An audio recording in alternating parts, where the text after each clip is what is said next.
La fotografía había sido tomada en secreto durante una cena privada en una mansión de La Calera. Alrededor de la mesa, 5 senadores de la República, 2 exministros y los capos de los carteles más poderosos de Colombia. Esa noche, Óscar Naranjo reveló que no estaban negociando treguas o territorios. Estaban planificando la destrucción política de Miguel Uribe. La transmisión comenzó a las 10:30 de la noche con un formato diferente. Por primera vez, Naranjo no apareció en su estudio habitual. En su lugar, se encontraba en lo que parecía ser una sala de crisis del gobierno, rodeado de pantallas gigantes que mostraban organigramas políticos, fotografías de reuniones secretas y documentos clasificados con sellos del Congreso de la República. Narcopolítica, anunció con voz resonante que marcaba un nuevo nivel de revelaciones. Esta noche, compatriotas, vamos a exponer la verdad más corruptora de nuestra democracia. Los más altos funcionarios del Estado colombiano no solo han sido infiltrados por el narcotráfico, sino que han estado coordinando activamente con los carteles para eliminar a líderes sociales como Miguel Uribe. La cámara se acercó a su rostro, mostrando una expresión de indignación que superaba todo lo visto en transmisiones anteriores. En sus manos sostenía una carpeta marcada con letras rojas: Operación Serpiente, infiltración política total. Lo que van a conocer esta noche, mientras abría la carpeta, no son casos aislados de corrupción política. Es la evidencia de una alianza criminal sistemática, donde senadores, ministros y expresidentes han trabajado como socios operativos de los carteles de narcotráfico durante más de una década. La audiencia comprendió inmediatamente que estaban a punto de presenciar el colapso de la credibilidad política colombiana. No se trataba de políticos corruptos aislados, sino de una infiltración total del Estado por parte del crimen organizado. Naranjo se dirigió hacia la pantalla principal, donde proyectó fotografías de 5 senadores activos del Congreso colombiano. Cada imagen venía acompañada de gráficos que mostraban transferencias financieras y cronogramas de reuniones secretas. Estos 5 hombres, anunció señalando las fotografías, no son solo senadores de la República, son operadores políticos directos de los carteles de narcotráfico. Han convertido sus curules en herramientas de protección criminal y sus votos en mercancía para el mejor postor del submundo. Señaló la primera fotografía. Senador Rodrigo Mendoza, presidente de la Comisión de Justicia del Senado. Durante los últimos 4 años ha archivado 23 proyectos de ley contra el lavado de activos. No por convicción ideológica, porque cada proyecto archivado le representa 200 millones de pesos del Cartel del Pacífico. La segunda imagen mostraba a un hombre mayor con aspecto respetable. Senador Carlos Vázquez, miembro de la Comisión de Inteligencia, ha filtrado información clasificada sobre operativos antinarcóticos a cambio de 150 millones mensuales del Cartel de la Costa. Gracias a él, 47 operativos de captura han fallado en los últimos 2 años. Senador Diego Ramírez, continuó, supuesto defensor de los derechos humanos. En realidad, es el coordinador político del Cartel del Valle. Su especialidad, sabotear investigaciones sobre asesinatos de líderes sociales y garantizar que los casos se archiven por falta de competencia del Estado. La cuarta fotografía era la más impactante. Senador Héctor Torres, excandidato presidencial y figura respetada nacionalmente. Es el cerebro político de la alianza, coordina las acciones de todos los senadores corruptos y mantiene comunicación directa con Dmitry Volkov para operaciones internacionales. Y finalmente, concluyó con disgusto, la senadora María Salcedo, única mujer en esta red de corrupción. Su función específica, utilizar su imagen de defensora de las mujeres para atacar políticamente a líderes sociales como Miguel Uribe, desacreditándolos ante la opinión pública antes de que sean asesinados. ¿Alguna vez imaginaste que tus representantes en el Congreso podrían estar votando órdenes que vienen directamente de laboratorios de cocaína? Naranjo activó una pantalla que mostraba fotografías aéreas de una mansión en La Calera, tomadas aparentemente desde un dron de vigilancia. El 15 de marzo de 2024. Exactamente 2 semanas antes del atentado contra Miguel Uribe, ocurrió una reunión sin precedentes en la historia política colombiana. Los 5 senadores corruptos se reunieron físicamente con los 5 capos de los carteles más poderosos del país. Las imágenes mostraban vehículos de lujo llegando a la mansión, escoltas armadas y medidas de seguridad extraordinarias. La reunión, explicó, había sido coordinada durante meses. No era solo para discutir protección de intereses mutuos, era para planificar específicamente la eliminación de Miguel Uribe y coordinar la narrativa política que justificaría su muerte. Mostró fotografías tomadas con lentes telescópicos desde gran distancia. Estas imágenes fueron capturadas por equipos de inteligencia que habían estado monitoreando las comunicaciones de ambos grupos. Muestran a los participantes durante las 8 horas que duró la cumbre. Por primera vez en la historia, continuó, senadores de la República y capos de narcotráfico se sentaron como iguales en la misma mesa para planificar conjuntamente operaciones criminales. No era corrupción, era asociación criminal directa. Naranjo se dirigió hacia un equipo de audio especial que había instalado en la sala de crisis. Su expresión mostraba una mezcla de indignación e incredulidad ante lo que estaba a punto de revelar. Lo que van a escuchar, advirtió, son fragmentos de las grabaciones obtenidas durante la reunión secreta. Las voces corresponden a senadores activos que mañana mismo podrían estar votando leyes en el Congreso de la República. Activó el primer audio. Las voces eran claras y formales, reflejando el nivel educativo de los participantes. Senador Mendoza, ¿qué tan complicado sería conseguir que el proyecto de extradición se archive indefinidamente? Nada complicado. Tengo mayoría en comisión, pero necesito garantías de que el flujo financiero no se interrumpa. Perfecto. Cartel del Pacífico mantendrá las transferencias regulares. Naranjo pausó la grabación. Noten que hablan de archivar proyectos de extradición como si fuera una transacción comercial rutinaria. También observen que mencionan transferencias regulares, confirmando que no eran sobornos ocasionales, sino salarios criminales. El segundo fragmento revelaba la coordinación directa. ¿Cuál es el estatus del objetivo socialista? Miguel Uribe sigue investigando las conexiones financieras.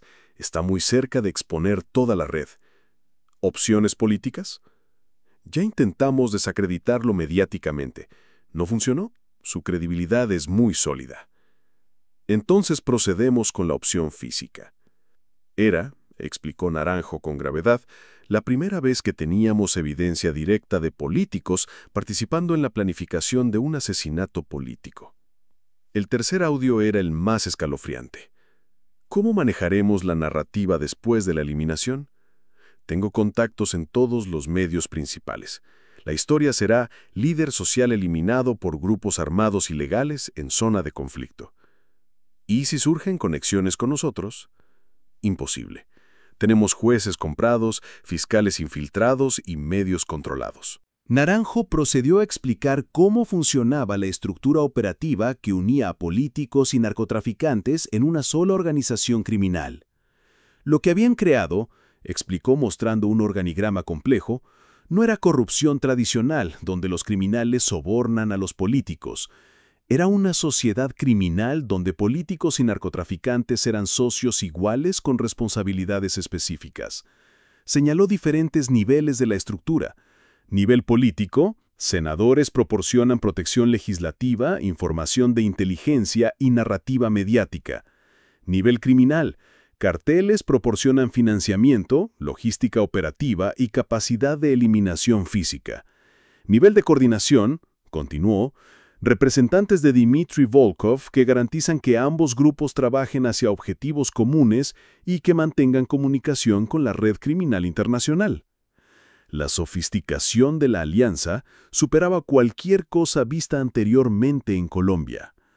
También tenían, reveló, protocolos específicos para diferentes tipos de amenazas. Si un líder social podía ser neutralizado políticamente, era responsabilidad de los senadores. Si requería eliminación física, era responsabilidad de los carteles. Pero si la amenaza era a nivel sistémico, agregó, como en el caso de Miguel Uribe, requería en coordinación total. Sabotaje político simultáneo con eliminación física para garantizar que no quedara ningún rastro de las investigaciones. Pero la infiltración no se limitaba al Congreso.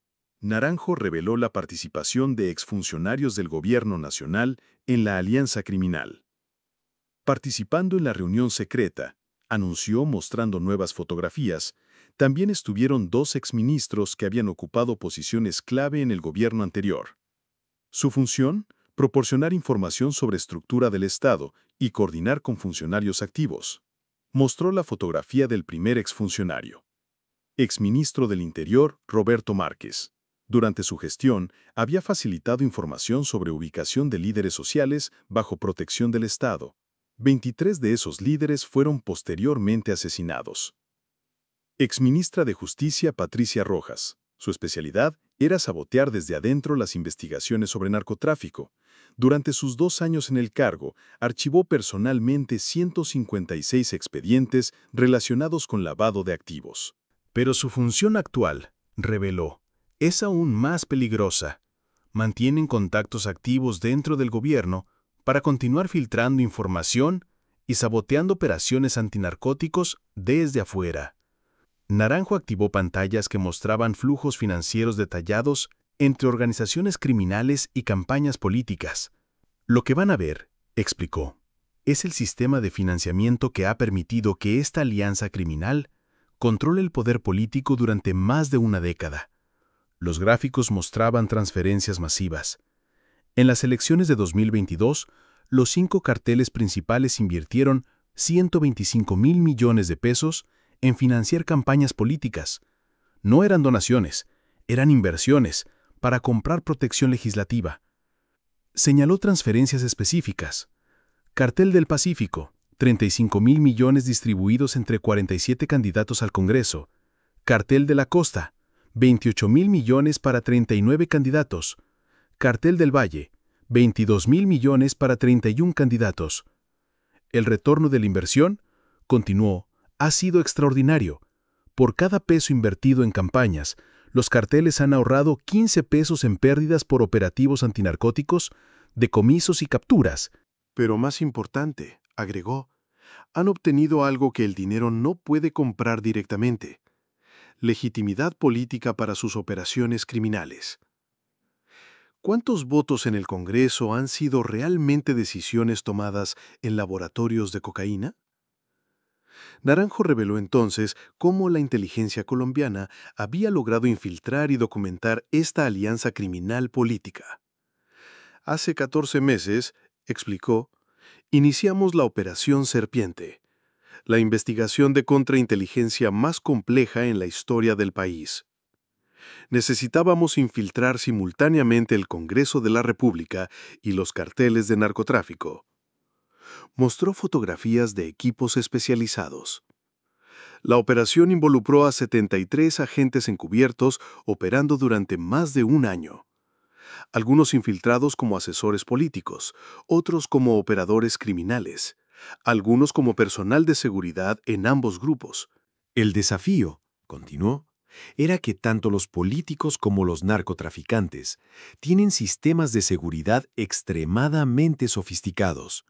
Detectar a un infiltrado significaba no solo el fracaso de la operación, sino la muerte del agente. Pero valió la pena, concluyó. Obtuvimos 847 horas de grabaciones, 2.340 documentos originales, 156 fotografías comprometedoras y registros financieros completos de la alianza. Con toda la evidencia de la alianza criminal política expuesta, Naranjo anunció las medidas extraordinarias que se estaban tomando para limpiar las instituciones democráticas. En este momento, declaró con autoridad, se están ejecutando órdenes de allanamiento simultáneas en las oficinas de los 5 senadores corruptos, las residencias de los 2 exministros y las sedes de 23 empresas utilizadas para el lavado de activos políticos. Activó pantallas que mostraban operativos en tiempo real. Senador Mendoza, Oficina del Congreso allanada, documentos incautados. Senador Vázquez, residencia intervenida, computadores confiscados. Senadora Salcedo, cuentas bancarias congeladas. También, continuó, estamos implementando una revisión completa de todas las votaciones de los últimos 4 años donde estos senadores hayan participado. Cualquier ley aprobada o archivada por influencia criminal será revisada y, si es necesario, anulada. Naranjo anunció entonces el inicio de procesos judiciales sin precedentes en la historia política colombiana. Con base en la evidencia presentada esta noche, declaró, he solicitado formalmente al Congreso de la República que inicie procesos de pérdida de investidura contra los 5 senadores involucrados en la alianza criminal. Mostró documentos oficiales. También hemos presentado denuncias penales por los delitos de concierto para delinquir agravado, lavado de activos, enriquecimiento ilícito y participación en organizaciones criminales. Pero más importante, agregó, hemos solicitado a organismos internacionales que inicien investigaciones sobre violaciones a tratados anticorrupción y antinarcóticos firmados por Colombia. Estos políticos, enfatizó, no solo traicionaron a sus electores, traicionaron los compromisos internacionales del país y pusieron en riesgo la credibilidad de Colombia ante la comunidad mundial. Con los políticos corruptos bajo investigación, Naranjo explicó las medidas que se estaban implementando para restaurar la credibilidad del sistema democrático. La alianza criminal política que hemos expuesto, declaró, representa la mayor amenaza a la democracia colombiana desde su fundación. Por eso, estamos implementando reformas estructurales para garantizar que nunca más los criminales puedan comprar el poder político. Mostró una serie de documentos legislativos. Primera medida, verificación financiera obligatoria de todos los candidatos al Congreso con auditorías internacionales. Segunda medida, prohibición vitalicia de participación política para cualquier funcionario condenado por vínculos con narcotráfico. Tercera medida, creación de una comisión internacional permanente de monitoreo de la actividad legislativa colombiana. Cuarta medida, transparencia total de votaciones con publicación obligatoria de justificaciones técnicas para cada decisión. Y quinta medida, protección especial para líderes sociales que denuncien vínculos entre políticos y narcotraficantes, con respaldo de organismos internacionales. Naranjo se dirigió por última vez a la Cámara para entregar el mensaje final de esta revelación devastadora. Compatriotas, comenzó con voz firme. Esta noche hemos expuesto la corrupción más profunda de nuestra democracia. Pero también hemos demostrado que cuando las instituciones honestas se unen, ninguna alianza criminal puede sobrevivir. Su tono se volvió personal. Durante décadas, los colombianos hemos votado creyendo que elegíamos representantes. Esta noche descubrimos que en muchos casos estábamos eligiendo operadores de carteles de narcotráfico. Pero hay esperanza, agregó con determinación. Miguel Uribe sobrevivió, no solo a un atentado criminal, sino a una conspiración política. Su supervivencia nos ha permitido exponer y limpiar la corrupción que carcomía nuestras instituciones. Naranjo cerró la transmisión con una promesa que resonaría en toda la democracia colombiana. A los ciudadanos honestos que se sienten traicionados por sus representantes, les prometo que esta limpieza continuará hasta que cada voto corrupto sea expuesto, cada alianza criminal sea desmantelada y cada traidor a la democracia enfrente la justicia. Mostró una última imagen. Miguel Uribe reuniéndose con representantes de organismos internacionales para coordinar la supervisión de las reformas democráticas. Miguel me escribió esta mañana, reveló Naranjo. Dice, mi investigación sobre el lavado de activos me llevó a descubrir algo peor, el lavado de la democracia. Pero gracias a esta exposición, Colombia puede limpiar tanto su economía como su política. La transmisión terminó con imágenes de los allanamientos en el Congreso, mientras aparecían en pantalla los rostros de los senadores corruptos siendo investigados. En las horas siguientes, la revelación de que 5 senadores activos habían estado operando como socios de cárteles de narcotráfico sería noticia mundial. Pero más importante aún, sería el inicio de la reforma democrática más profunda en la historia de Colombia. Miguel Uribe había sobrevivido no solo para exponer a criminales, sino para salvar la democracia misma. Y esa noche, Colombia había demostrado que cuando la verdad se enfrenta a la corrupción política, la verdad puede limpiar incluso las instituciones más infectadas. La guerra contra la narcopolítica había comenzado oficialmente, y por primera vez en décadas, las fuerzas democráticas tenían las armas necesarias para ganarla. La evidencia completa de cómo había sido capturado el Estado por el crimen organizado. La pregunta ya no era si la democracia colombiana podría ser salvada. La pregunta era si los ciudadanos tendrían la valentía de construir una nueva democracia sobre las ruinas de la narcopolítica expuesta. Y esa noche, con 5 senadores bajo investigación y la verdad finalmente revelada, esa reconstrucción había comenzado.